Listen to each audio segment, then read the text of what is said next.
નમસ્કાર, border news કચ્છમાં આપનું સ્વાગત છે. આંતરરાષ્ટ્રીય પતંગ મહોત્સવ 2024નો કચ્છ જિલ્લાના ધોરડો સફેદ રણ ખાતે ઉત્સાહભેર પ્રારંભ થયો હતો.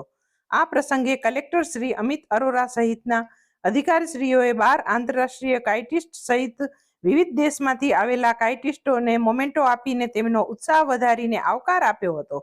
આ કાર્યક્રમનું આયોજન ગુજરાત પ્રવાસન નિગમ લિમિટેડ અને જિલ્લા વહીવટી તંત્ર કચ્છ દ્વારા કરવામાં આવ્યું હતું. આ પ્રસંગે જિલ્લા કલેક્ટરશ્રીએ વિવિધ દેશ સહિત ભારતીય પતંગબાજોનું સ્વાગત કરતા જણાવ્યું હતું કે ઉત્તરાયણ એ દેશ અને ગુજરાત રાજ્ય માટે મહત્વનો પવિત્ર તહેવાર છે.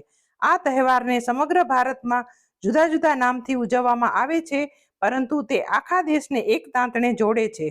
ગુજરાતે આ પર્વને ટુરિઝમ સાથે જોડીને તેનું મહત્વ અનેક ગણું વધારી દીધું છે. રાજ્ય સરકાર સરહદી ગામ ધોરડોના સફેદ રણ ખાતે આંતરરાષ્ટ્રીય પતંગોત્સવની ઉજવણી કરીને ટુરિઝમના વિકાસ સાથે ગ્રામ લોકોનું જીવન ધોરણ ઊંચું આવે તે દિશામાં પ્રયાસો કરી રહી છે. કચ્છના પ્રવાસન સ્થળનો વધુ વિકાસ થાય તે માટે જિલ્લા વહીવટી તંત્ર કટિબદ્ધ હોવાનું શ્રી અરોરાએ જણાવ્યું હતું.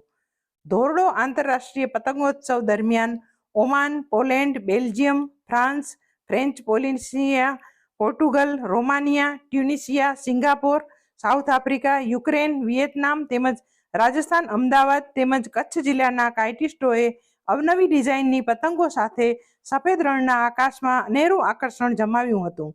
શાળાના વિદ્યાર્થીઓ સહિત ઉપસ્થિત સૌએ પતંગોત્સવની મજા માણી હતી.